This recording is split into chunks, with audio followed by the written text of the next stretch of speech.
We have a board. Let's take National Student Financial Aid Scheme. You have a board that has students, representatives, union representatives, government representatives, other representatives, and these people, I think it goes back to the point that he was making. When you're there, you're serving the interest of the entity. But often, a lot of these stakeholder people do not understand that. They believe they are there to look after their own stakeholder interests. You know what I'm saying? And it's really, really difficult to run a constructive board because people have no interest in the entity itself. They have a lot of interest in who they represent in that entity. And they only speak when there are issues related or that affect their stakeholder interest. And it's really, really difficult. And then you're quite right. Often in any board, you're going to have a board matrix, skills matrix. What kind of skills do you need around the board to play the proper role of the board? And when you talk about consultants, I had that situation in one of the boards where you arrive at a board, there are 18 board meetings a year. 18. 1-8. Yeah, what's going on here? It's because they're consultants. They charge. They're making money. So for every board meeting, they're clocking 8,000 rand. 8,000 rand. So you have 18 board meetings. What's the distinction between a board and an executive? Why does a board meet sometimes twice a month? It's because you have people who are seeing qua.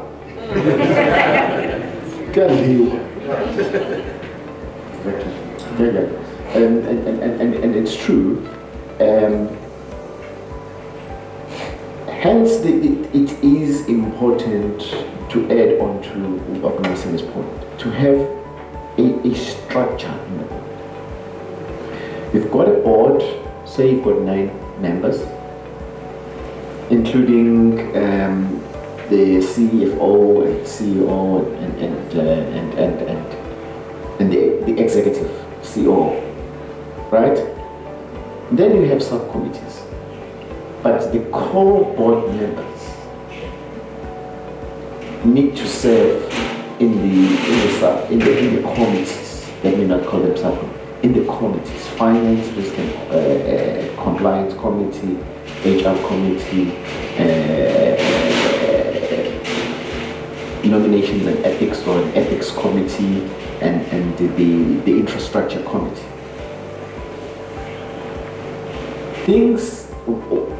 Then the structure would be, the committees would meet first before the board meets, because all the issues that are related to finance will be discussed there. And once they are discussed there, there's been debate and there's been agreement. Those issues will then be for board approval or ratification.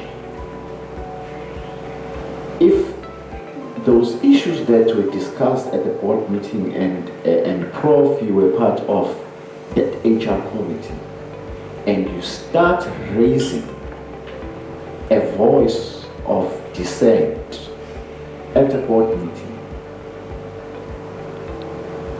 then it's at that point where we say, okay, who are the members of the committee?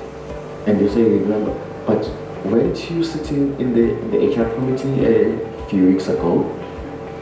Why are we finding ourselves as board members now discussing the issues that you were discussing and you were debating? At this point, we are past debating those issues unless this matter has got to be sent back to HR committee until you guys leave it, go back in that room and you discuss these things until you find each other. So it is things of that nature that are not supposed to be allowed. That's point number one. Point number two, you find, as Nxasana is saying, board members are sitting in committees, in the different committees, and they are there just to, to earn and draw the salary, but they are not contributing, and they bring things that were discussed at their committee to a board level, and it wastes time, and then you find those board meetings, they sit for 6 to 7 hours. A efficient board should be done in a matter of 3 hours. To do the issues, discuss the issues, and then give approval and ratifications on the matters. We shouldn't be repeating things that were discussed at a committee level. No, thank you very much. I do see the hands at the back. We will make our way towards the back. And also I'd just like to check if we've got any questions online, if we can make note of those as well. But we will be giving everyone an opportunity who's raised their hand. Please proceed.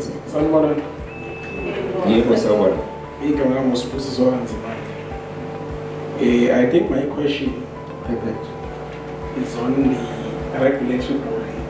Other than the board that is there to play oversight, is there a regulatory board that plays oversight over this board? Because most of these institutions or most of these entities, they ended up collapsing while there are people who are supposed to be playing oversight over those entities. And I'm worried because even if we go to meet that there is less talk about corruption that is happening in the private sector as opposed to the public sector. I'm not saying this thing was from the public sector, but they are less, unless you go and read about them somewhere. But I'm sure even in our mainstream media, there is less talk about it. I don't know whether they don't have an appetite to talk about these issues. Even domestic laws, they are not there when it comes to private sector. So that's my main worry. So my question is more based on the regulated body. Is there a regulated body that is looking after these issues of corporate governance or business ethics? Thank you.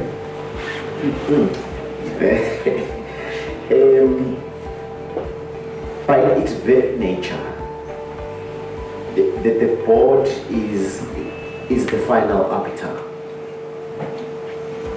Hence, it's got its committees, and at the committee level, you have your nominations and ethics committee. When the committee has identified that there is a board member who is not contributing, who is always late, and does not add value, there is a framework, or what can I call it, a policy that guides that such a board member should then be brought.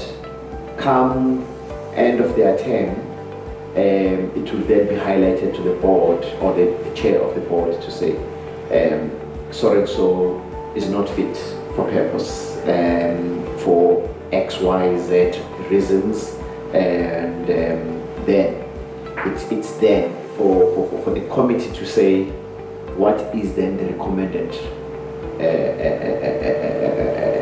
remedy, if there is a remedy, and if that is a remedy that is recommended, would then be escalated by the board chair to the shareholder representative that board member X, Y, and so is not fit for purpose. Maybe they should not come back. Let's go out and advertise. Because at a board level, it's not about, and this is my view, it's not about to try and see if you can correct your ways. We're not talking about management here, low-level management. We're talking about the board member supposed to be a leader and who's put in there as an expert in their field or in their space. So to self-correct at a board level, then we are babysitting at the wrong space. But just to add to what Dr. Bophela said, so there are auditors who are supposed to check, and audit the companies. You can The issue of independence of auditors is another, it's a topic for another. But also, so in terms of the Companies Act, let alone King 4 and so on, gives effect to things that companies, private sector must do or not do. So, and obviously that applies to companies, whether they're public companies or private companies. But for public companies, then you have the JSE as a regulatory body, you have FISCA as a regulatory body, we have, the NCR, the National Credit Regulator, is a regulator, depending on whether that company is a credit grantor or not. So, but the structures are not as the regulatory structures, because as I say, if you're a private company, essentially, if you're acting against the interest of any of your stakeholders, including the public, the courts then are your final arbiter. There's no regulator per se that looks at corporate governance. It's infractions that may happen that may be because you disadvantage shareholders, as an example, or people take you to court because your products were not ethical and things like that. So there isn't a regulatory body, one regulatory body. And obviously for the public sector, you have the Auditor General. And it goes back to the question that was asked earlier, why, why do we continue to have the issues when we have one of the best regulatory environments? It's because the Auditor General doesn't really have teeth, and people continue. They have, qualified audits, year in, year out, nothing happens to people. They continue. So, you know what I'm saying? So there's no consequence management, there's no, even after the Zondo Commission, who's in prison? Who's in prison? I'm not sure who's in prison yet. No, that's a very, very good question. And it's years later. We're still waiting. Yeah, no, thank you very much. We have a question there. We're slowly making our way towards the back. Yes, you can go ahead, sis. Thank you very much. Evening, everyone. I'm Pearl Bogazi. I'm part of the Advanced Diploma Group. I just wanted to touch on the topic of culture that you had brought up. How would an executive, maybe not a board since they are more higher up, how would an executive management assist the organization to roll out a culture management or culture change project, especially in an environment where the employees are very disengaged? You have disengaged employees who have just come in, maybe they're in the 6 months period, they haven't finished probation, but already they are just like, I've had enough. There are employees who have been there for years, 10, 15 years maybe. The people who are sort of driving the mission of the organization, they are the brain boxes who know where the mission of this organization is going. They are still there because they have this drive and this belief of where this project must go, but they've sort of lost their oomph, if I can put it that way. And as much as the organization is getting fresh blood, but there's this sort of pull him down syndrome, like you come with ideas, but they sort of, just wait, we know what we're doing. How does a management team try and pull it together? And you come with a culture change project, but how does it get implemented, like from the management levels down to the employees at the bottom who are sort of falling to the wayside because they're just not part of this team that's trying to be built? Very often, you have these culture change programs in companies, and you have these notices behind toilets about these are our values. But management and leadership are not walking the talk. So it's pointless exercise, completely pointless exercise, because it's not what you put in your frames behind the toilets or in offices or in these big meetings and conferences. What you do every day what you do when management or leaders walk in, how they talk to people, how there are carrots and sticks to incentivize certain behaviors or disincentivize certain behaviors and so on. And just leaving those things. I mean, as I was saying, my own experience in organizations that had those kind of culture, and the tone is always set at the top. So you can have these culture campaigns, but if people are not living, the top people are not living those values, it's a completely pointless exercise. Also, what you do not measure will never get done. So it is important that which you measure, KPIs, should talk to a culture change that either the board or the executive want to see happen.